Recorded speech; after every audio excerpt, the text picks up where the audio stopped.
Bueno, pues buenas tardes. Mi nombre es Rafa Irusta y soy colaborador de CPS y de Canon. Yo básicamente hago paisaje, fotografía de paisaje. Un poquito de fauna también, pero sobre todo fotografía de paisaje. Entonces, bueno, hoy vamos a ver un poquito cuál es mi experiencia trabajando con la 5DSR. Yo he usado la cámara que no lleva filtro.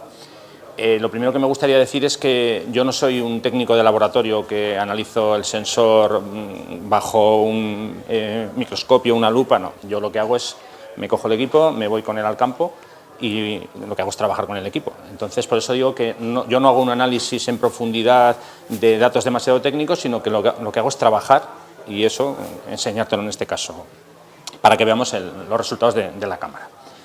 Bueno, antes de empezar vamos a hacer un poquito de repaso, vamos a echar la vista atrás. Y bueno, ya en el año 2002, con la Canon 1DS, en el 2004 con la 1DS Mark II y en el año 2007 con la 1DS Mark III, Canon lideró el mercado de la alta resolución. Asimismo, en el año 2010, en la Canon Expo del año 2010, Canon desarrolló un sensor de imagen CMOS de ultra alta resolución de 120 megas. Luego aquí estamos viendo algo que sería un poquito menos de la mitad de ese sensor que ya desarrollaron. Por lo tanto, Canon ha sido líder en cámaras reflex de alta resolución y después de un descanso temporal, pues de nuevo vuelven a este mercado de la alta resolución y vuelven, por decirlo así, al ataque, ¿no? Entonces, bueno, estamos hablando de un sensor CMOS de 50,6 megas. Bueno, es un sensor de 35 milímetros y básicamente Canon lo que siempre ha buscado son imágenes de calidad basándose o centrándose en 4 pilares básicos, que son el poder de resolución, el rango dinámico, la rica gradación de color y un ruido bajo. Mientras tanto, el mercado tiende a evaluar los productos basados en la resolución de imagen. Estamos muy acostumbrados a ver cámaras, ¿no? La mía tiene 20 megas, la mía tiene 30, la mía tiene 40. Un poco también el usuario final es lo que iba diciendo, ¿no? Presumía de su cámara en función del número de megas que tenía. Bueno, pues al final lo que ha hecho Canon es simplemente responder a esa demanda y bueno, lanzar este sensor de 50 megas. Vamos a analizar un poquito pensando en quién se ha desarrollado estas cámaras, estos equipos. Algunos usuarios llevan tiempo pidiendo cámaras con un elevado número de megapíxeles y las principales disciplinas fotográficas a las que va destinada esta cámara son, por una parte, la gente que hacemos paisajes, como puede ser mi caso, gente que trabaja en arquitectura, trabajos de estudio y trabajos de fotografía industrial, moda y revistas, lógicamente, fotografía de stock, y luego hay un perfil que queda ahí un poquito fuera de estos canales, que serían simplemente personas que quieren la cámara reflex de mayor resolución del mercado. No tienen por qué ser profesionales, sino puede ser un amateur que bueno, dice yo quiero la cámara de más megas que hay en el mercado, entonces bueno, pues esta cámara también va pensada para ellos. Vamos a analizar un poquito más a fondo. En caso del usuario, como puedo ser yo, que hago trabajos de fotografía de paisaje, básicamente yo lo que busco pues son imágenes con más detalle. Una cámara de tamaño reducido, eso es importante a la hora de movernos con ese equipo, ¿no? Si vas con una mochila y llevas un montón de peso en la espalda, pues no te apetece nada llevar una cámara que pese 4 kilos, eso es lógico, ¿no? Que tenga cuerpo sellado, lógicamente, cuando estás trabajando con lluvia, en fin, con viento, con nieve, pues siempre quieres que el cuerpo que aguante, que no tengas que andar con funda, que al final es un lío. Y luego, como no, bueno, en este caso contamos con una amplia gama de objetivos de lentes. Estamos hablando de Canon, si la memoria no me falla, creo que ahora tiene un número sobre los 70, creo que son 72. Entonces, bueno, tenemos dónde elegir, ¿no? Podemos, o sea, dependiendo del trabajo que vayamos a hacer, pues a lo mejor necesitamos lentes muy luminosas f2.8 o podemos tirar de lentes f4, eso va en función de esos trabajos que queramos hacer. Bueno, usuarios que hacen fotografía de arquitectura básicamente buscan más detalle. Bueno, en este caso la cámara proporciona capacidad de recorte dentro del propio archivo, que luego lo vamos a ver con más calma. Tenemos la posibilidad de ver la retícula, podemos verlo en el visor o bien podemos verlo en la pantalla trasera, podemos elegir. Tenemos un nivel electrónico de doble eje para el eje horizontal y para el vertical. En este caso viene incluida también la función de time-lapse y luego, muy importante, el tema de los objetivos descentrables. La gama empieza con 17, 24, 45 y 90. Trabajos para estudio. Bueno, pues al final también se busca una alta resolución para los requerimientos de los clientes, para hacer trabajos como vallas publicitarias y demás. Tenemos la posibilidad de hacer recortes en la propia cámara. Tenemos la posibilidad de trabajar con exposición múltiple y luego, muy importante para trabajos en estudio, una conexión USB 3.0 porque estamos hablando de que se van a mover una cantidad de datos muy importante, muy grande. Bueno, para trabajos de moda, pues un poco similar, ¿no? Alta resolución para los requerimientos de los clientes, bueno, para hacer trabajos como portadas de revista, contamos con un autofoco rápido y con una ráfaga de 5 frames por segundo. En un principio nos puede parecer que 5 frames por segundo es poca cosa, pero luego lo vamos a ver que no es tan poca cosa, sobre todo cuando hagamos un poquito de cuenta matemática. Bueno, para trabajos de stock, pues básicamente lo mismo, alta resolución para los requerimientos de los clientes, imágenes de mayor resolución que al final significan las ventas más altas, cuanto más grande sea el archivo, más dinero puedes pedir por él, y luego, bueno, más flexibilidad de uso para esas imágenes. Vamos a volver, para centrarnos un poquito más en el sensor. Bueno, cuando hablamos de la resolución más alta en la historia de EOS, que es la que ofrece estas cámaras, ¿de qué estamos hablando, no? Bueno, pues veamos una pequeña simulación, porque luego veremos los recortes sobre archivos reales. Esto es una escena de allí del norte, y bueno, vamos a centrarnos en esa parte, ¿no? En esa porción. Insisto que estos no son recortes, por decirlo así, reales, sino que es una simulación, ¿eh? Hola. Bueno, entonces estamos viendo que esa parte de arriba, no sé si funciona el puntero, bueno, no se ve, es igual. Eso sería más o menos la resolución que nos daría el sensor de 50 megas. Y ahora tenemos una simulación abajo con menos detalle de lo que sería, en este caso, una cámara con un sensor de 22 megas. O sea, vemos que hay una diferencia entre uno de los archivos y el otro, ¿no? Pero bueno, insisto que luego lo vamos a ver con más calma. Esto sería otro ejemplo, lo que estamos hablando, el detalle que conseguiríamos de un archivo total que sería este. Bueno, vamos a hacer una comparativa de los tamaños de impresión. Imaginemos que queremos sacar, pues bueno, una copia para poner en una pared, para vender una copia impresa. Entonces vamos a hacer una comparativa. Si estamos hablando de una cámara, por ejemplo, con 36 megas, que es un formato DIN A1, casi es 1 metro, son 93 por 62, pues la mancha sería esa que vemos ahí. Y si comparamos con un archivo de estas cámaras, pues bueno, vemos claramente una diferencia considerable. Tenemos un archivo bastante más grande. En cuanto al sensor, bueno, algún detalle más técnico, es un sensor de 35 milímetros, full frame, con una distancia entre los diodos de 4,14 micrómetros. El número total de píxeles son 53, pero el número de píxeles efectivos es de 50. Hay un margen ahí que no se utiliza. ¿Qué hay de nuevo en este sensor? Bueno, pues básicamente este sensor es un refinamiento de los que ya conocíamos antes, de los sensores anteriores. Hay una clara mejora en el proceso de fabricación, hay una menor distancia de las microlentes al fotodiodo y los transistores en los píxeles se han mejorado. Más o menos estamos hablando de que la medida de rango dinámico es la misma que la que ofrece la 5D Mark III. Esto, de todas formas, es lo que dice Canon a nivel teórico. Yo, personalmente, creo que ese rango dinámico es un poco superior. Insisto que yo no soy un técnico de laboratorio, para los que habéis venido ahora, pero bueno, con las pruebas que yo he hecho, yo personalmente creo que esta sí que tiene un poquito más de rango dinámico. Bueno, aquí vemos un pequeño esquema de lo que sería el sensor y los 16 canales que son los que se encargan de sacar todos los datos fuera de ese sensor. Esto simplemente es para que os hagáis una idea de todos esos convertidores y esos procesos que llevan la información fuera del sensor, que luego va a tener su importancia a la hora de cuando veamos el apartado de la ráfaga. Vamos a ver, básicamente estamos hablando de dos modelos que son los que cubren todo el espectro al que quiere llegar con estas cámaras Canon, ¿no? Hablamos de la primera, que sería la EOS 5DS, que básicamente piensa o está pensada para aquellos usuarios que son los aficionados avanzados, para los que cada píxel es importante, los aficionados avanzados y los usuarios profesionales que se dedican a la fotografía de paisaje, o los usuarios profesionales que se dedican en general a la fotografía comercial. Eso sería en cuanto a la 5DS. Si ya pasamos a la 5DSR, ahí es donde hablamos de que esta cámara lleva la cancelación del filtro de paso bajo.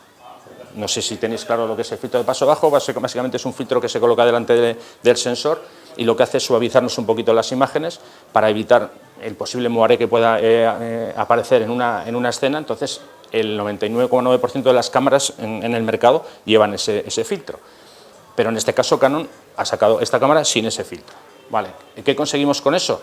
Se supone que lo que hacemos es sacar el máximo jugo posible del sensor con el máximo detalle, pero hay que pagar un precio a cambio, que luego lo vamos a ver. Entonces, esta cámara está pensada para aquellos aficionados avanzados que consideran, o bueno, incluso aficionados avanzados y profesionales, que consideran que la resolución de la imagen es lo más importante. Entonces, insisto, para sacar lo máximo posible de este sensor. Bueno, una pregunta clave que surge en todas las presentaciones que estamos haciendo, ¿no? En este caso, ¿estamos hablando de la nueva 5D Mark IV? No, para nada. No estamos hablando de la nueva 5D Mark IV porque ni siquiera sabemos si va a haber una 5D Mark IV, eso que vaya por delante. En este caso, la 5DS y la 5DSR no son en absoluto el reemplazo de la 5D Mark III, para nada. La 5D Mark III va a seguir vendiéndose, continúa en su canal comercial, y simplemente la 5DS y la 5DSR son una ampliación de la familia de la 5D. A partir de ahora teníamos, hasta ahora teníamos solamente un modelo, a partir de ahora vamos a tener 3. La 5D Mark III tiene más frames por segundo, tiene unos ISO superiores, tiene mejores capacidades de vídeo y los archivos son más pequeños, que en muchos casos pues, puede ser positivo a la hora de poder manejar mejor esos archivos. Esta sería la foto de familia de las 3. Tenemos la 5D Mark III, tenemos la 5DS y tenemos la 5DSR. ¿Dónde colocamos estas cámaras dentro del organigrama que tiene Canon en cuanto a sus cámaras, a sus productos? Bueno, en la parte de abajo, digamos en la base, estarían las cámaras para aficionados, las 750, las 760. Cuando subimos un peldaño tenemos ya pues, bueno, cámaras como la 5D Mark III, la 7D Mark II, la 6D, y luego ya en el vértice de esta pirámide tenemos la 1DX, que sería la gama Pro, que está ya sola, la 1DX. Bueno, pues entre la 1DX y la gama intermedia se colocan la 5DS y la 5DSR, ocupando ese espacio. Por eso digo que no vienen a suplantar a la 5D Mark III, sino que se ponen en un estatus un poco superior. Bueno, vamos a ver un poco las diferencias. En cuanto a lo que antes os comentaba, el tema del filtro paso bajo, porque entre la 5DS y la 5DSR no hay más diferencia que esa, que en una hay filtro y en la otra no hay filtro. Al quitar este filtro, lo que queremos es maximizar el poder de resolución del sensor CMOS. Ya digo, insisto, es sacar el máximo jugo posible a ese sensor. Básicamente la 5DSR está diseñada para cancelar el efecto de este filtro. El filtro de paso bajo no solo reduce los artefactos de color y el moiré, sino que también reduce la resolución. La cancelación simula la eliminación de este filtro para sacar el máximo poder de resolución del sensor de 56 megas. Sin embargo, las apariciones de artefactos de color y de moiré se incrementan. Ese es el precio que tenemos que pagar por utilizar esta cámara. Entonces, aquí una nota importante, que Canon sigue considerando que el filtro de paso bajo es una característica necesaria para evitar el deterioro de la calidad de la imagen causada por esos artefactos y ese moiré del que hablábamos antes. Entonces, bueno, para que nos hagamos una idea, aquí veis un par de pruebas de laboratorio. Estas sí que son de laboratorio, estas no las he hecho yo, sino que las ha hecho Canon. En la parte superior vemos una imagen hecha con la 5DS y en la parte inferior tenemos una imagen hecha con la 5DSR. Y si os fijáis, en 4 esquinas que vemos ahí, con una serie de artefactos, mejor dicho, de moiré que se produce cuando hacemos una fotografía de este patrón, bueno, pues ese es el precio que tenemos que pagar. Entonces, a la hora de elegir qué cámara puede ser la nuestra, si con filtro o sin filtro, tenemos que tener muy claro qué situaciones son con las que vamos a trabajar en general, ¿no? Por ejemplo, si vamos a hacer fotografía social, imaginemos de bodas, por ejemplo, que el novio puede llevar, o incluso la novia, una ropa con unos patrones así de líneas muy finas, muy juntas, pues ahí a lo mejor vamos a tener problemas con el moiré. Entonces, en esos casos concretos, yo diría, no te compres la 5DSR, cómprate la 5DS porque evitas ese problema. Bueno, aquí vamos a ver un ejemplo de lo que sería una imagen creada con la 5DS, que sería esta, y la siguiente creada con la 5DSR. Ahora las vamos a poner para que veáis una al lado de la otra. Si os fijáis en la imagen de la izquierda, tenemos los contornos un poquito más suaves que en la imagen de la parte derecha. Esa básicamente es la diferencia que encontramos entre una cámara y otra. Bueno, derivado de esto, para conseguir una resolución máxima, lo que ha hecho Canon es crear un nuevo estilo de imagen que se llama detalle fino. Bueno, si trabajáis con el revelador de Canon, con el DPP, esto os viene perfecto. Si, por ejemplo, reveláis con otro programa, como puede ser, pues no sé, el ACR o Lightroom, estos ajustes no sirven para nada, porque al final solamente los lee y es capaz de interpretarlos el DPP de Canon, eso que vaya por delante. Bueno, básicamente este estilo de imagen lo que hace es que los bordes de las líneas finas y de los detalles se definen mejor, conseguimos que haya menos halos alrededor de los contornos de los objetos. Y bueno, pues eso, básicamente está creado para sacar, insisto una vez más, el máximo jugo de este sensor. Hay unos nuevos ajustes de nitidez dentro de este estilo, que es como si estuviéramos trabajando con Photoshop, como si estuviéramos creando una máscara de enfoque a los archivos. Entonces, bueno, tenemos tres ajustes, que sería el primero, el de la fuerza, por decirlo así, que es el valor a nivel genérico. Luego tenemos el ajuste de radio y el de umbral, que es, insisto, como si fuera una máscara de capa de Photoshop. Entonces nosotros vamos dando el valor y ya digo, si luego vamos a revelar en Lightroom, esto que hagamos aquí no nos sirve, ¿eh? Lo que pasa es que bueno, nos puede a lo mejor venir bien para tener una referencia en la pantalla en caso de que quieras ver cómo van tus archivos en la pantalla trasera.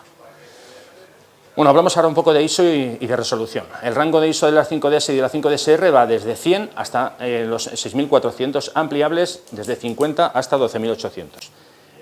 No sé si tenéis claro cómo va el tema del ISO ampliado. Realmente es un ISO que se crea vía software, o sea, no es un ISO nativo. Entonces, realmente, a mí personalmente no me resulta excesivamente práctico, ¿no? Prácticamente no uso nunca ese tipo de ISOs. Yo me quedo con los ISOs, en este caso nativos, arrancando desde 100 hasta los 6400, que obviamente ese sería el tope máximo. Luego vais a ver algún ejemplo. Yo he llegado hasta los 2500, quiero que veáis luego los ejemplos y ya vosotros vais a poder juzgar un poco qué os parece. Bueno, la mayoría de usuarios de este tipo de producto no necesitan sensibilidades de ISO extremo y los que sí que se pueden quejar son aquellos que hacen fotografía nocturna. Si tú quieres hacer, por ejemplo, una fotografía de la Vía Láctea, pues te hace falta ISO 3200 con una lente bastante luminosa. Entonces, para ellos, pues esta cámara, iba a decir es complicado usarla, yo casi diría que es que yo no la recomiendo. Para hacer trabajos de ese tipo no la recomiendo. Bueno, la cámara, al igual que otros modelos que ya conocíamos, tiene esta serie de controles personalizables, podemos ajustar nosotros los botones como queramos y bueno, vamos a ver alguna otra característica más. Vamos a empezar con las novedades. Como tenemos que tener en cuenta que esta cámara al final se basa en la 5D Mark III, hereda la mayor parte de sus características y a su vez se le añaden otras características que ya se habían implementado en la 7D Mark II. Bueno, entonces empezamos. Hablamos lo primero del diseño. Básicamente estamos hablando de los cuerpos que son muy parecidos. Ha cambiado el color de los cuerpos, que ahora lo llaman negro titanium. Y luego hay unas pequeñas diferencias que serían, si os fijáis en la parte del pentaprisma, la 5D Mark III tiene el borde superior más redondeado que el caso de la 5DS y de la 5DSR, y el tamaño del logotipo es mayor en las nuevas 5DS y 5DSR. Aparte de eso, se ha cambiado el diseño del dial, que es diferente al de la 5D Mark III, pero por lo demás no hay más cambios estéticos. Veamos un poquito las especificaciones. Bueno, esta cámara tiene una ráfaga de alta velocidad de más o menos 5 frames por segundo. Luego, ahora os voy a leer un poquito así de carrería y luego ya vamos a ir viendo, o sea, punto por punto, ¿de acuerdo? Estamos hablando de un sistema de autofoco de 61 puntos con rendimiento equivalente al de la 5D Mark III, lleva procesadores Dual Digix 6, lleva un nuevo sensor de medición de 150.000 píxeles y 252 zonas, activando el seguimiento, el ITR, que esto ya venía en la 7D Mark II. Lleva un visor inteligente 2 con cobertura de más o menos el 100%, lleva incluida la función antiparpadeo que ya venía en la 7D Mark II, insisto que luego lo vamos a ir viendo cada punto paso por paso. Por fin lleva integrado el intervalómetro y el temporizador bulb, como ya venía en la 7D Mark II. Para gente que hacemos fotografía de paisaje, pues hombre, se agradece que no tengamos que llevar en este caso el intervalómetro conectado y con el cablecito colgando y demás. Bueno, lleva soporte USB 3.0 para mover los archivos tan grandes que genera y luego tiene capacidad Full HD en 30p. Bueno, ahora vamos con las funciones nuevas que hasta ahora no se conocían, son funciones implementadas en la serie EOS. Empezamos con la opción de recorte. Tenemos dos posibilidades, bueno, hay alguna más que luego lo vamos a ver, pero en un principio tenemos la función 1.3x y 1.6x. Esto significa que es como si estuviéramos trabajando con una 1D Mark IV, con el recorte 1.3, o con una 7D Mark II, por ejemplo, que sería el APS-C, que sería el recorte 1.6. Tenemos la función de pantalla de control rápido personalizable, que es la famosa letra Q, que pulsamos y nos lleva a una serie de atajos. Bueno, pues aquí podemos configurar esos atajos. La cámara incluye la función Time Lapse Movie y luego lleva un nuevo modo que se llama prioridad al blanco cuando estamos usando el balance de blancos automático. Vamos a ir poco a poco desgranando todo esto que hemos visto y empezamos con la ráfaga. A ver, estamos hablando de una ráfaga de 5 frames por segundo, que obviamente no es la más rápida del mundo, por supuesto que no, pero tenemos que tener en cuenta que son archivos de más de 50 megas, entonces estamos generando un volumen de datos considerable.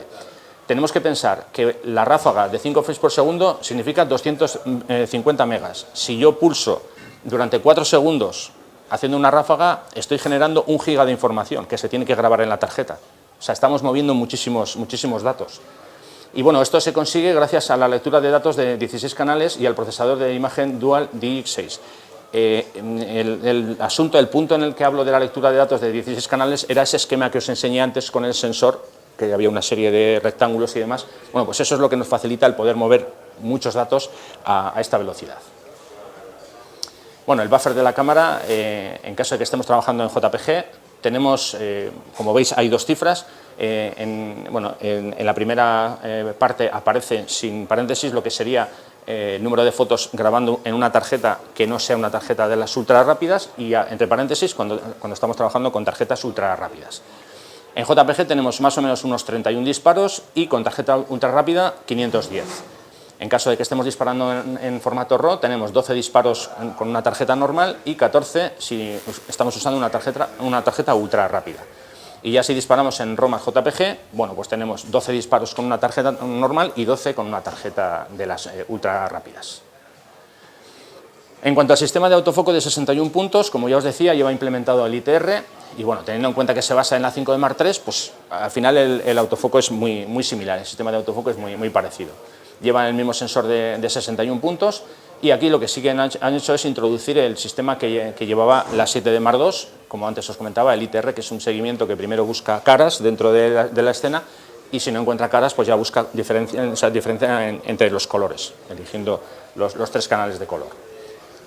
Así que al final estamos hablando que es un sistema de autofoco, un híbrido, una mezcla entre el que tenía la 5 de Mark III y la 7 de Mark II. Han cogido lo mejor de cada uno y han implementado el sistema de autofoco aquí.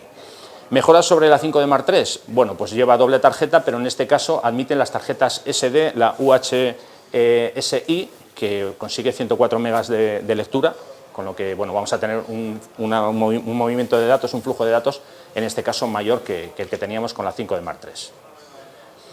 Ahora vamos a ver el sistema de control de vibración del espejo. Aquí ha habido que hacer una serie de ajustes, una serie de modificaciones, porque estamos hablando de archivos de un tamaño muy grande, entonces necesita una serie de requerimientos particulares, un poco especiales. Bueno, en la 5 de Mark III teníamos un sistema que funcionaba con un muelle, directamente lo que hacía era el muelle se encargaba de subir y bajar el espejo, y aquí lo que han hecho es desarrollar un sistema nuevo para evitar esas vibraciones que se producían antes. En este caso, como digo, no es lo mismo un archivo de 22 megas que uno de 50, entonces han creado un sistema que funciona con 2 levas y un motor, y es el motor el que se encarga de realizar esa función de subir y bajar el espejo. Lo vamos a ver en una animación para que os hagáis un poco una idea de cómo es el nuevo sistema. Bueno, ahí estamos viendo, ahí aparece el sistema de las 2 levas y ahora el motor, que realmente ese motor es el que se encarga de subir y bajar. Bueno, esto se traduce en que el sonido del obturador de la máquina es un poquito más suave que lo que conocíamos de otras cámaras. Es como un sonido más dulce. Luego cuando probéis la cámara lo vais a poder comprobar. Bueno, hablamos ahora del sistema de detección de parpadeo. ¿De qué estamos hablando cuando hablamos del parpadeo? Bueno, pues en una situación que estamos, por ejemplo, haciendo fotografía en interior con luces, pues es típica luz fluorescente, bueno, pues la longitud de onda de la luz no es uniforme, aunque nuestro ojo no es capaz de ver las diferencias, lo vemos pues siempre igual, ¿no? Pero la cámara sí que es capaz de detectarlo. Ahí veis una ráfaga de 4 fotos que cada una tiene una iluminación diferente porque cada foto digamos que ha pillado el momento con una longitud de onda diferente. Bueno, pues lo que hace la cámara con este sistema es intentar igualar, hace una media para que las tomas más o menos tengan esa misma iluminación. Esto ya venía implementado en la 7 de Mark II y ahora lo han introducido también en estas cámaras. Bueno, hablamos del visor inteligente 2, que realmente es un visor que lo que hace es ofrecernos información superpuesta personalizable. Nosotros podemos elegir qué información es la que queremos ver. Esto sería, para que os hagáis una idea, un ejemplo de lo que estaríamos viendo por el visor, y nosotros aquí podemos elegir qué es lo que queremos que se vea y qué es lo que no. Si os fijáis en la pantalla inferior de la parte derecha, bueno, ahí tenemos el icono de la batería, del balance de blancos, en fin, nosotros podemos marcar o desmarcar esos pequeños iconos y entonces esas variables nos van a aparecer en el visor o no. Nosotros podemos, insisto, elegir lo que queremos que tengamos a la vista o no. Vamos con la función de recorte, que esto solamente afecta a la parte de la fotografía. Si estamos trabajando con vídeo, nos olvidamos de esto porque no funcionaría. Bueno, tenemos diferentes posibilidades de recorte. Empezaríamos con el tamaño full, que es el tamaño completo. Recorte 1:3, como ya os decía, como si estuviéramos usando una cámara de factor de recorte, como es, lo que puede ser la 1 de Mark IV o la 1 de Mark III. Que sería el APS-H, y luego tenemos el recorte 1.6, que sería el APS-C. Después tenemos el factor de recorte 1.1, y hay otros dos, que serían el 4.3 y el 16.9, que eso solamente podemos conseguirlos en caso de que estemos trabajando con la función, la pantalla Live View, con la pantalla trasera. Una vez que elegimos qué radio queremos o qué recorte queremos utilizar, tenemos una posibilidad de ajustar o bien máscara o bien contorno. Esto significa que la parte que nos va a quedar fuera del recorte, si usamos la función máscara, lo que queda es más oscurecida, y si usamos la función de contorno, pues simplemente nos aparece un rectángulo marcando la escena, la parte que se va a ver. Aquí, para que os hagáis una idea, esto sería una escena típica que llevaría máscara. Vemos que la parte de alrededor está más oscura, entonces lo que realmente va a salir en la toma va a ser la parte central. Bueno, esto sería la pantalla de puntos de enfoque, con toda la trama completa, y esto sería el recorte con línea azul, el recorte que nosotros vamos a conseguir en caso de que usemos la opción 1.3, el APS-H que antes os decía. Si, por ejemplo, usamos el 1.6, sería este recorte, y aquí, bueno, conviene destacar que, si os fijáis, con el recorte 1.6 prácticamente tenemos ocupada toda la zona con puntos de enfoque. Si nosotros, por ejemplo, dejamos el autofoco seleccionado en automático con 61 puntos, la cámara sería capaz prácticamente de seguir en toda esa escena, si hay un elemento que se mueve, porque, como digo, casi tendríamos cubierto toda la zona, todo el espectro con puntos de enfoque. Este sería el recorte 1.1, formato cuadrado, y aquí vemos el tamaño de los archivos. Bueno, cuando hablo de tamaño de los archivos, me estoy refiriendo a los archivos en JPG, y luego os voy a explicar el por qué hago este matiz. Si yo cojo un archivo completo, serían más o menos unos 50 megas, si uso el recorte 1.3 nos quedamos en más o menos 30 megas, y si recorto a 1.6 estaríamos rondando los 20 megas. O sea que la escala sería 50, 30, 20, más o menos. Como ya os comentaba, también tenemos disponible la proporción 1:1. Aparte de eso, lógicamente, cuando estamos recortando conseguimos una alta calidad, porque estamos hablando de un sensor con una resolución bastante potente, y, como ya os comentaba también antes, las proporciones 16:9 y 4:3 solo están disponibles en el modo Live View. Bueno, un par de preguntas que surgen cuando hablamos de la opción de crop, la opción de recorte. A ver, la primera, ¿se recortan los archivos RAW? Bueno, pues la respuesta es no. Los archivos RAW se van a salvar exactamente igual. Lo único que hacemos es, por decirlo así, aplicar una etiqueta a esos archivos para que cuando nosotros abramos esa fotografía con el revelador de Canon, con el DPP-4 o con Lightroom 6, o sea, nos aparece ahora vais a ver el ejemplo, nos aparece una etiqueta, una orden, por decirlo así, a ese programa para que recorte el archivo. Derivada de esa primera pregunta nos surge la segunda. Si estamos usando función de recorte, ¿se ve acelerada la velocidad de la ráfaga? Bueno, pues la respuesta es no, porque como realmente el archivo original, el archivo RAW, no cambia, pues la ráfaga sigue siendo la misma. Esto es lo que antes os comentaba. Si yo abro una fotografía en Lightroom, bueno, esa primera toma que veis sería formato completo. La segunda sería con el recorte 1.3 y la tercera sería con el recorte 1.6. Entonces, cuando yo abro con Lightroom o con el ACR y entro en el modo de recorte, pues eso es lo que vemos, lo que aparece. Esa es la etiqueta que nosotros le hemos incrustado a la imagen. ¿Qué significa esto? Bueno, que si yo he hecho una toma con formato, o sea, con recorte 1.3 o 1.6, si no me gusta el recorte, simplemente lo puedo cancelar y ya está. Elimino ese recorte y sigo disponiendo del archivo RAW completo, al 100%. Bueno, la cámara también incluye el nuevo control rápido personalizable, que es un poco lo que os comentaba antes. Tenemos esta pantalla en la que aparece una serie de datos, una serie de información que a lo mejor no nos interesa. Pues si os fijáis ahí arriba a la derecha aparece la fecha y la hora. Pues a lo mejor digo yo, a mí no me interesa para nada la fecha y la hora, no, es algo irrelevante, bueno, pues yo eso lo puedo quitar, ¿no? Entonces, esto es como si fuera un puzzle que yo puedo mover y puedo elegir qué datos son los que quiero que me aparezcan y cuáles no. Hablamos ahora de la función Time-Lapse Movie. Y bueno, como ya os comentaba antes, en la 7D Mark II ya venía incluido el intervalómetro, en estas cámaras también, en la 5DS y la 5DSR también. Entonces podemos usar esta nueva función que sería la función timelapse. Podemos hacer disparos de prueba, ajustar la exposición, elegir la composición que nosotros queramos. Antes de empezar el timelapse, cuando ya lo tenemos todo listo, decimos, venga, pues lanzamos la cámara que empiece a hacer disparos. Posibilidad de intervalo de exposición tenemos desde 1 segundo hasta 99 horas, 59 minutos y 59 segundos. Podemos hacer un número máximo de exposiciones de 3.600, mínimo de 2, y la cámara al final lo que nos da, lo que nos ofrece es un archivo en formato OLIMove de 25 frames por segundo, en formato PAL, con una duración aproximada para el número máximo de imágenes de unos 2 minutos y 24 segundos. Bueno, una nueva función que viene incluida en esta cámara. Hasta ahora, por ejemplo, en mi caso que yo hago fotografía de paisaje, pues lo que hacíamos era levantamiento de espejo, primero hacíamos una pulsación y luego había que esperar y hacer la segunda para hacer la toma. Bueno, pues eso ahora ya nos lo podemos ahorrar el hacer 2 tomas. Nosotros, ahí si os fijáis en esa ventana de ajustes, tenemos diferentes posibilidades para ajustar tiempo. Entonces yo puedo decir, bueno, pues yo quiero que cuando yo haga un clic, 1 segundo después la cámara haga la foto, exponga esa foto. Entonces, en función de eso, me ahorro ese segundo clic. No tengo que hacer el levantamiento de espejo, sino que simplemente ajusto el tiempo que yo considere y ya tenemos la foto hecha. Hablamos ahora de la nueva función balance de blancos, que antes os comentaba.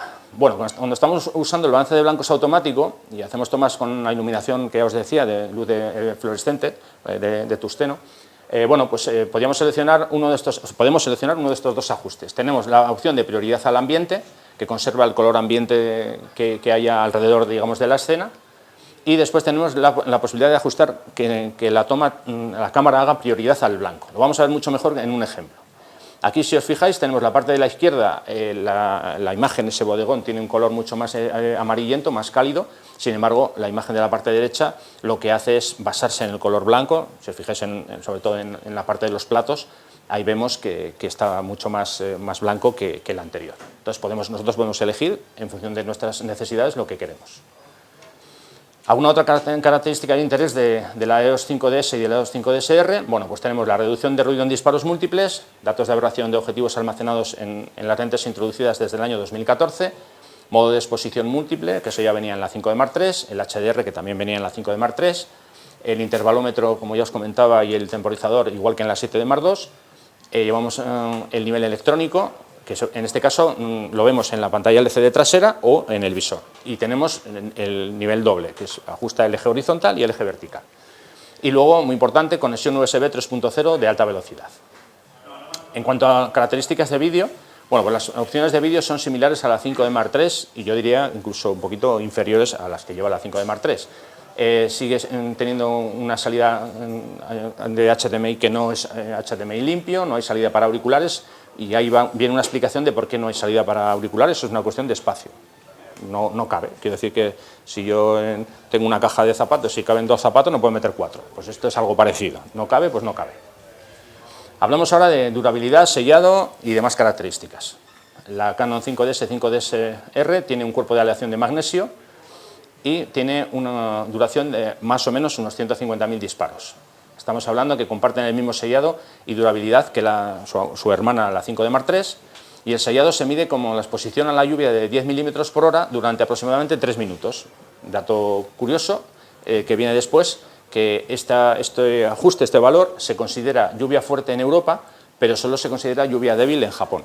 Aquí también hay calidad de lluvia y denominaciones diferentes para las mismas cantidades de lluvia. En fin, una curiosidad más. Hablamos de otra parte importante de esta cámara también, que es la placa base donde enroscamos la zapata del trípode. Ahí también se ha hecho una modificación, insisto, como hablamos de una cámara de 50 megas, pues es un poquito más delicada a la hora de que nosotros estemos haciendo una toma. Hay que tener más cuidado que no haya golpes, que no haya posibles vibraciones que al final acaben en el sensor, ¿no? Entonces se ha hecho una modificación y ahora vais a ver con esta animación de qué parte estamos hablando. Sería esta pletina que va en la parte inferior. Entonces se ha hecho un diseño nuevo con unos anclajes con esos tornillos diferente a la que teníamos en la 5D Mark III. Bueno, sensor de alta resolución, esto conviene tener en cuenta una serie de puntos bastante importantes, ¿no? A ver, cuanto mayor es la resolución, es lógicamente más vulnerable a las vibraciones o sacudidas o golpes que le podamos dar a la cámara. Los usuarios tenemos que aprender nuevas técnicas Cuando digo nuevas técnicas es acostumbrarnos a trabajar un poco de otra forma, ¿no? Las trepidaciones de la cámara van a suceder a velocidades de obturación donde antes no se producían, por eso digo que son un poquito más caprichosas. El problema de la difracción, o sea, lo que es el ablandamiento de las imágenes trabajando con las aberturas demasiado pequeñas, pues también va a estar como, por decirlo así, más presente con este tipo de sensor. Y lógicamente cualquier problema en los objetivos va a ser mucho más evidente. Si yo tengo un buen objetivo, ese objetivo vamos a conseguir que brille, ¿no? Pero también si tiene algún pequeño defecto, pues este sensor es un poco más chivato de lo habitual. Bueno, en caso de que estemos trabajando con el DPP-4 de Canon, tenemos la posibilidad de corregir esa difracción dentro de unas medidas y el tema de los posibles fallos de aberraciones de los objetivos y demás. ¿Más puntos a tener en cuenta? Bueno, el tema del tamaño de los archivos. Estamos hablando de que son archivos de gran tamaño, entonces si yo estoy trabajando en archivos JPG, aproximadamente puedo tener archivos de 20 megas. Hombre, también dependiendo de la escena pueden ser de 8 megas. Quiero decir, si yo estoy haciendo, por ejemplo, una escena de un hayedo que hay mucha rama y demás, mucha hoja, pues eso, vamos, me puedo ir tranquilamente a los 29 megas en JPG. Sin embargo, si es una fotografía de un paisaje, no sé, un paisaje marino que no hay demasiado detalle en el agua y demás, pues eso pueden ser 8 megas. Pero bueno, yo he puesto una media de unos 20 megas. Cuando hablamos de archivos RAW son 55, incluso hasta 59 pueden llegar, y ya si hablamos de archivos TIFF, yo a ellos he puesto 150 megas cuando estamos trabajando con 8 bits. Si en caso que estemos trabajando con 16, hay que duplicar eso, claro. Eso es una capa. Si yo trabajo con 3, 4, 5 capas, pues solamente hay que hacer la cuenta matemática, ¿no? Que nos vamos a archivos considerables. Eso, claro, ¿qué significa? Bueno, pues que tenemos que tener discos duros y tarjetas de memoria de capacidad mayor a lo que estamos acostumbrados y rápidas también, claro, y ordenadores más potentes. Por lo que os digo, si estamos trabajando con muchas capas, pues el ordenador tiene que mover todas esas capas. Entonces, es algo que también tenemos que tener en cuenta. Bueno, hablamos de los accesorios y básicamente como son cámaras de la serie 5D, pues nos sirve la empuñadura de la 5D Mark III, nos sirven las baterías, aunque estas llevan una batería nueva, es una batería un poquito más potente, pero bueno, también no podemos usar las anteriores. La unidad de GPS, la GPE2, y luego, en el caso, para aquellos que tienen la 7D Mark II, que digamos que se podían utilizar también la parte de los accesorios de la 7D, pero había alguna excepción, como es el caso. El módulo Wi-Fi, hay que cambiar el cable, porque lleva un cable USB 3.0, y hay que hacer una actualización de firmware, pero aparte de eso, se puede utilizar sin problema.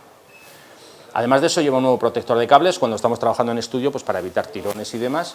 Entonces, este nuevo protector se fija al cuerpo de la cámara con 2 tornillos de seguridad y al final lo que conseguimos es que los puertos HDMI y USB 3.0 estén un poquito más resguardados, vamos. Bueno, hasta aquí ha sido un poco la parte teórica. Entonces, si queréis, me hacéis alguna pregunta ahora y luego ya os voy enseñando las pruebas. ¿Os parece? ¿Alguna pregunta? Yo sé que tú tienes alguna. Sí. No, es que antes has mencionado que la gama tonal, digamos, que la capacidad era similar a la 5D Mark III. Sí. ¿Cuánto es esto técnicamente, cuántos diafragmas, digamos, es capaz de registrar? Vuelvo a lo que te decía yo en un principio, yo no soy técnico de laboratorio, yo no te he hecho la medida, de todas formas te voy a poner unos ejemplos que a lo mejor te van a situar un poco mejor, pero bueno, está bien que me hagas la pregunta, luego si quieres cuando veamos esas pruebas podemos concretar alguna cosa más. ¿Alguna otra pregunta más que tenías? Que sé que tienes alguna más. A ver, de alguna manera ya lo has dicho, el tema de las ópticas que no tienen una gran calidad, Sí. evidentemente se va a ver cualquier defecto que tengan. Sí. La pregunta es, ¿con ópticas que tienen un diseño más antiguo, Sí. realmente van a poder funcionar con este sensor? A ver, funcionar sí, pero insisto, vas a tener que tener ahí presente que esas vergüenzas que tenga las va a sacar a la luz. Son ópticas que aparentemente funcionan bien, lo que pasa es que el diseño quizás, no sé, estoy pensando... Sí, pero, por ejemplo, no sé, el 2470 que me decías antes, pues a lo mejor tiene más aberraciones cromáticas, bueno, a lo mejor no tiene más que la versión nueva, pues vas a tener que pelearte un poco más con ellas, pero en principio no es algo que no vayas a poder solventar, vamos. O sea, quiero decir que no es que con esas ópticas no vayas a poder usar la cámara, no, tampoco es eso. Lo único que sí que yo quiero que sepas que son lentes más viejas y esas posibles vergüenzas se las van a sacar, pero que eso no significa que no vayas a poder usar la cámara, ¿eh? ¿Alguna duda más? Cuando hablas de las aberraciones cromáticas, Sí. lo mencionabas antes que había el moiré y otro tipo de Sí. defectos que Sí. pueden hacer. ¿A qué tipo de defectos te referías? Vale, a ver, yo voy a hablar por mí. Yo en los meses que llevo con la cámara, yo no me he encontrado con ese problema en ningún caso, ni como haré. Claro, yo trabajo, pues ahora lo vais a ver, fotografía de naturaleza, donde no hay patrones así muy marcados. Entonces, eso que te digo yo es un poco más teórico, porque, insisto, es que yo no me lo he encontrado, pero yo sí que creo que tengo que avisarte que puede pasar que pues en algún momento dado que pueda surgir alguna aberración rara, pero ya digo, a mí no me ha sucedido. Pero bueno, yo por si acaso yo te digo que cuando usas la 5DSR podría darse ese caso, pero yo te digo sinceramente que yo no he tenido ese problema. Yo me imagino que la aberración cromática se está refiriendo a las líneas verticales y horizontales, ¿no? Del gran angular. No. Los desplazamientos del RGB. Sí, bueno, pues horizontales, verticales o pueden ser de otra forma. Es, por ejemplo, cuando tú haces una fotografía a contraluz y hay un contraste muy fuerte, ahí se crean un halo de color magenta y demás. Sí. Me refiero a ese tipo de aberraciones. Vale. Que luego, generalmente, con el DPP o con Lightroom se corrigen. Haces un clic, yo trabajo con Lightroom, haces un clic y se corrigen, ¿no? No hay mayor problema. Pero bueno, insisto, yo digo que puede suceder que aparezcan más en lentes más viejas, sobre todo. Claro, es que teóricamente eso es la mejora, por lo menos cuando yo he hecho fotografía con ópticas sí. descentrables de arquitectura. O sea, en el caso en el que yo trabajo con los 224 descentrables, sí. Una de las grandes diferencias era esta. Entonces, claro, si ahora con un sensor esto es echar marcha atrás, es no, ¿cómo? No, pero tú tienes el 24, la versión 2. Sí. No vas a tener ningún problema, te digo, porque yo tengo la versión 2 también. Vale. Y vamos. Precisamente los contraluces, los sí. saltos de las hojas sí. o de los sí. edificios es el típico lugar donde aparecen. Exactamente. No, pues vamos, yo en mi caso no me he encontrado con ese problema, ya os lo digo, porque yo no vengo aquí a contaros una película, sino a contaros mi experiencia como fotógrafo. Vale. y eso. Entonces ahora, si os parece, vemos los ejemplos y luego tenéis más preguntas, luego seguimos hablando, ¿vale? Bueno, aunque yo no hago fotografía urbana en ese sentido, yo soy más de salir al campo y demás, bueno, he querido cubrir un poquito más campos aparte del mío. Bueno, esto es una escena de Bilbao, un amanecer muy normalito, con el 2470 f2.8, la versión 2, y bueno, esto sería la escena completa y ahora me voy a centrar en una parte de esa escena, es esa leona que tenemos ahí, y esto sería un recorte al 100%, para que veáis un poquito lo que es capaz de ofrecer este sensor. Esto también sería en Bilbao, esto sería la estación del norte, entonces ahora cogemos la parte central y esto sería recorte al 100%. También con el 2470, el f2.8, la versión 2. Seguimos avanzando. Bueno, esto también era en Bilbao, aquí lo que hice fue pues básicamente probar el autofoco, vi que venían haciendo entrenamiento y dije, pues bueno, situación ideal, porque al final no... A ver, van a una cierta velocidad, pero no es aquello que viene una moto a 220 que no la puedes pillar, ¿no? Y bueno, pues nada, con el 70-200 puse en modo iServo y bueno, la verdad que la cámara se comportó de manera perfecta. Entonces, bueno, os enseño un recorte para que os hagáis una idea. Como digo, esto sería con el 70-200 f2.8, la versión 2. Bueno, seguimos avanzando. Esta es con el 17, con el descentrable, lo que comentábamos antes. Entonces, bueno, aquí me centro en esa parte. Y eso sería lo que consigo. Bueno, una foto para mí muy normalita, quiero decir, digo para mí porque bueno, no tiene mucho misterio. Este es el Museo Guggenheim, la parte trasera, una escultura así un poco curiosa. Y esta foto me gustó no por lo que vemos ahora, sino por lo que vamos a ver cuando haga el recorte, ¿no? Me sorprendió el resultado cuando vi lo que salía del sensor, ¿no? Esto sería con el 70-200 también. Bueno, seguimos avanzando. Esto es un faro que hay ahí en la costa, en la zona norte, el cabo de Machichaco. Bueno, ahí hay dos faros, este es el nuevo, porque el antiguo ya no se utiliza como faro, propiamente dicho. Bueno, hacemos un recorte de esa zona y ahí tenemos lo que ofrece el sensor. ¿Esto es directo de cámara o está revelado? No, esto está revelado. Yo al final lo que hago es, o sea, yo no trabajo con capas, yo solamente revelo con Lightroom, pero bueno, lo que he querido es enseñaros cómo entregaría yo un trabajo. Si a mí me pide un trabajo, esto sería lo que yo le entregaría al cliente. ¿Y has aplicado máscara de enfoque directa de cámara o no, revelado? Siempre en el revelado. Es que como yo trabajo con Lightroom, cualquier cosa que yo haga en la cámara no afecta. Tengo que luego de nuevo hacerlo otra vez en Lightroom. Bueno, aquí entramos en una situación ya un poco más compleja para la cámara, donde quise poner, por decirlo así, en un compromiso. a la cámara y, a ver, os cuento un poco. Esto es una iglesia, el interior de una iglesia. Las fotos, esta serie que vamos a ver ahora, están hechas todas con el 16-35 f4 IS, disparadas a mano, sin trípode y con el estabilizador puesto, para que os situéis un poco en el contexto. No sé si habéis tenido la posibilidad de usar el 16-35 f4. Para mí es una joya de objetivo. Salió el año pasado y bueno, me parece una maravilla. Vais a ver muchas fotos hechas con él porque es de mis lentes preferidas ahora mismo. Bueno, insisto, una escena de interior en una iglesia, ISO 2500, y vamos a ver lo que sacamos haciendo un recorte de esa parte. Y sería este el resultado. ¿Este es el máximo de ISO que había? Sí, yo como máximo he llegado hasta este valor. ISO 2500. Ahora vamos a ver, porque quise poner un poquito más en compromiso a la cámara en otra escena que vamos a ver ahora. Bueno, la iglesia es esta, y entonces esta foto, esta sí que es tal cual según sale de la cámara, esta no está revelada.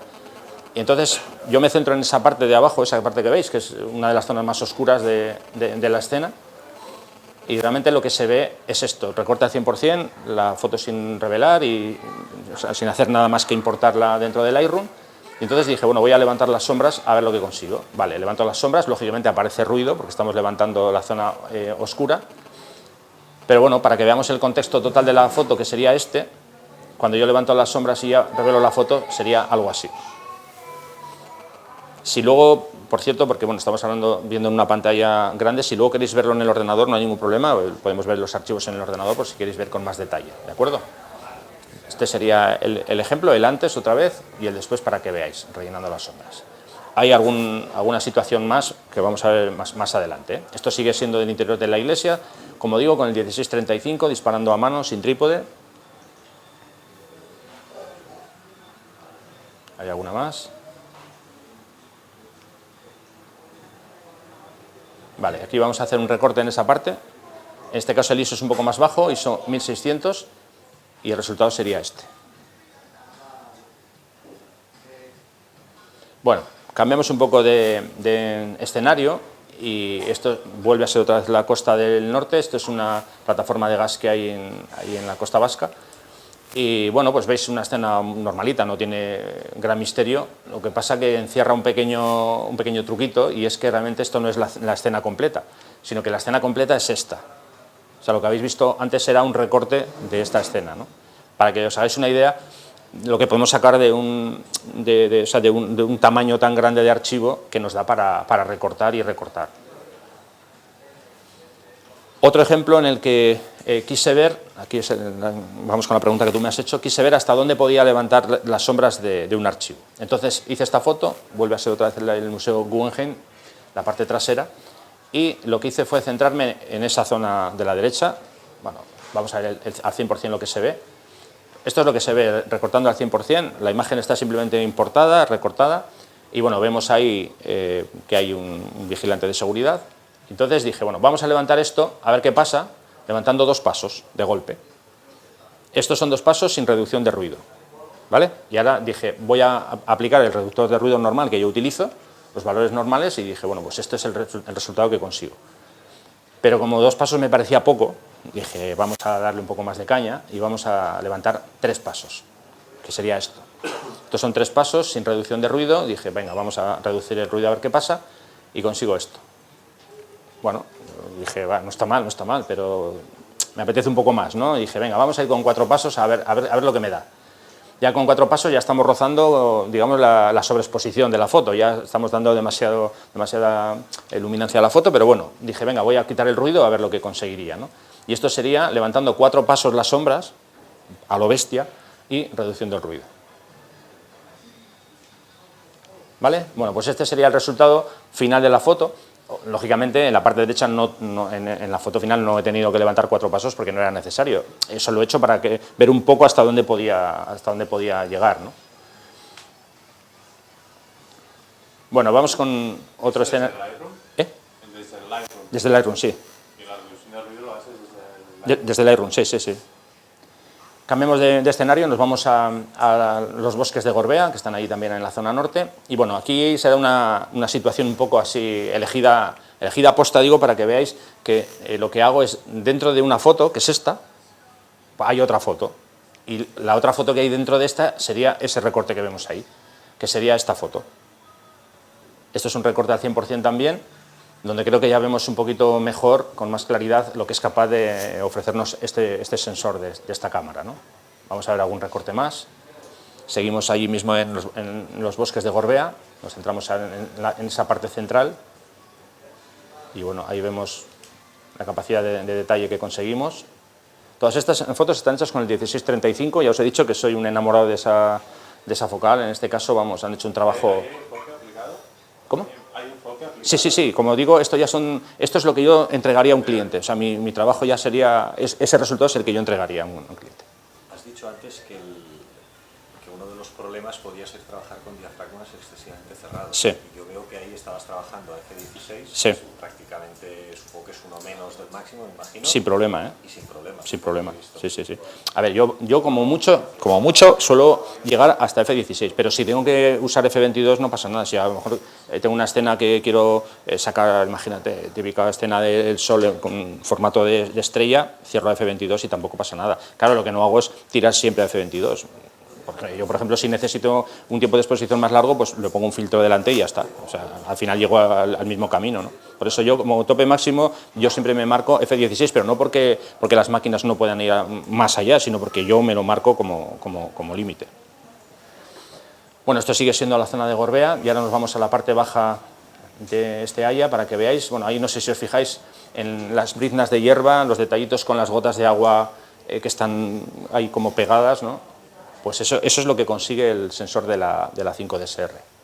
Vemos algún ejemplo más. Esto sigue siendo también Gorbea. Otro recorte. Aquí a lo mejor se ve mejor para las gotas de agua, como os comentaba. Bueno, cambiamos ahora de escenario. Estas son unas fotos hechas con el 600F4 versión 2 y están hechas en el Parque de la Naturaleza de Cabárceno, que me pilla cerca, y bueno, aquí la combinación 5DSR más 600 es, vamos, para mi gusto, brillante. Vamos a ver el recorte de la madre, de la mama osa, para que os hagáis una idea lo que consigue. Aquí estamos hablando de ISO 1250. Vemos algún ejemplo más. Otra escena de la madre con el pequeño, y ahora nos vamos a centrar en el pequeño. Aquí estamos hablando de ISO 2000. ¿Qué hora era? ¿Qué hora era, más o menos? Esto podían ser las 11 de la mañana, una cosa así. Más o menos 11 de la mañana por ahí. ¿Y por qué la ISO tan alta? Si te fijas, tengo una velocidad muy alta. Claro, yo lo que no quería era que saliera movido ninguno de los bichos. Entonces dije, voy a dar margen suficiente para que no haya ningún problema. Yo lo que quería era congelar la imagen. Entonces dije, necesito velocidad alta, voy a subir el ISO sin problema. Sí, eso es. Bueno, aquí vemos otro recorte, tigre de Bengala blanco. Nos centramos en la cara. Seguimos avanzando. Esto sería otra de las aves que tenemos ahí en Cabárceno. Como digo, el 600, aquí ya estamos hablando de ISO 2500, que sería lo mismo que veíamos en la iglesia. Lo que pasa es, claro, el ambiente es diferente el que teníamos allí al que tenemos aquí. Aquí no, además no hay zonas tan oscuras como teníamos antes, ¿no? No te genera ningún ruido aquí. Por eso digo que es diferente, o sea, con un valor de ISO similar, aquí incluso podía haber tirado más ISO más alto sin ningún problema. Aquí los paparazzis se van a forrar, ¿no? Porque los puntos negros deben salir que no veas. Claro, y sobre todo imagínate que tienes un lienzo muy grande, luego puedes recortar, o sea que... Por eso digo, los granos de la cara. Así es. Más de uno se va a cabrear, va a decir, oye, que me está sacando aquí... Bueno, aquí vemos otro ejemplo de recorte. Y bueno, yo creo que ya veis, más o menos os hacéis una idea de lo que consigue. Ahora ya van una serie de fotos sin recorte para no hacer todas con recorte, que se hace un poquito pesado, y bueno, vemos diferentes escenas. Todas estas, como digo, con el 600F4 versión 2, el IS versión 2. Aquí una un poquito más íntima de la madre con el pequeño. Volvemos a la zona de Gorbea y volvemos a mi 1635. Bueno, este es un amanecer con el 2470, hay un rayo de luz que se colaba entre las nubes. Otra de la misma sesión. Bueno, típicas nieblas del amanecer. Aquí más niebla en Gorbea. Bueno, ahora vamos a ver 4 o 5 fotos con diferentes tiempos de exposición, también para que veáis cómo se comporta no solamente en situaciones digamos de tiempos cortos, sino jugando un poco más con la exposición. Aquí estamos viendo una imagen con 0,3 segundos, sigue siendo con el 16:35, aquí ya, bueno, nos vamos a los 20 segundos. Aquí, esta es la zona de barrica, nos vamos también a los 20 segundos. Aquí ya estamos subiendo hasta los 30. ¿Qué hora es esto cuando hiciste esta exposición de 30 segundos? ¿Cómo? ¿Qué hora era? Hora, esa era la última hora, ya casi ya no había luz, estábamos ya rozando el límite. Aquí ya hablamos de más de un minuto con 4 segundos. Y bueno, la verdad que no he tenido ningún problema, no ha habido nada raro en absoluto. Cuando he hecho tiempos de exposición largo, sin ningún problema. No me he encontrado con absolutamente nada raro. Bueno, una escena de amanecer. Seguimos en Gorbea, más nubes matinales, nieblas mejor dicho matinales. Bueno, esto es una escena un poco curiosa porque es una cascada de niebla que allí no se suele dar. Me consta que sí que hay en Canarias y en Baleares, pero allí yo no había visto. Alguna otra niebla más por la mañana. Esta también la zona de Gorbea. Volvemos otra vez también al bosque de Gorbea. Esto sería una luz ahí un poco peculiar, el sol intentando abrirse camino entre las nubes. Un atardecer. Aquí, bueno, igual algunos fijáis y decís, ¿a dónde vas con el ISO, no? ISO 1250. Bueno, no tenía trípode en ese momento a mano, es aquello que vas con el coche y dices, bueno, pues aquí mismo, paros, coges la cámara y venga, no vas a andar con el trípode porque la luz está cuando está, ¿no? En esa situación. Bueno, esta es en la costa de Barrica. Aquí, bueno, está ISO 400 porque os cuento un poco la historia de este día. Este día amenazaba tormenta, pero bueno, dicen que el triunfo es de los valientes, allí que me fui con mi paraguas y con todo el equipo y justo bajar a la zona de la playa, hay que bajar, no sé si son 250 escaleras, no sé cuántas, pues a los 2 minutos que empecé la sesión empezó a llover y entonces, bueno, pues con un paraguas como buenamente pude. Esta ya fue la última foto, bueno, no la última, hice 2 más después, pero había gotas de agua en los filtros, tuve que desecharlas y la única que pude salvar es una que hemos visto antes vertical y esta. Entonces por eso estaba ya, que si bajaba el ISO me daba más de esos 30 segundos, tenía que cambiar a modo bull, no había tiempo material y dije, bueno, subo el ISO, hago la foto y ya está, que es de lo que se trata. Y esta sería la foto que hemos visto antes en un amanecer con el 70-200 y bueno, pues básicamente esta ha sido un poco la muestra que os he enseñado. Comentaros que ahora mismo hay una promoción hasta el 16 de enero del año 2016, comprando la 5DS, 5DSR o la 5D Mark III con un número concreto, o sea, con unas lentes concretas, que eso mejor que os comenten aquí en la tienda, vais a poder conseguir hasta 300 euros. ¿De acuerdo? Y bueno, pues por mi parte eso ha sido todo. Si queréis hacer más preguntas, aquí estoy. El comportamiento de las cámaras nos ha parecido muy bueno. La 5DS es una cámara pensada como cámara multipropuesta, todoterreno, para cualquier tipo de aplicación, y la 5DSR una cámara más pensada para trabajos más controlados, dentro de estudio, arquitectura, retrato. Sí que hay una pequeña diferencia de detalle entre una y otra, y nos ha costado mucho encontrar moiré en los archivos de la 5DSR.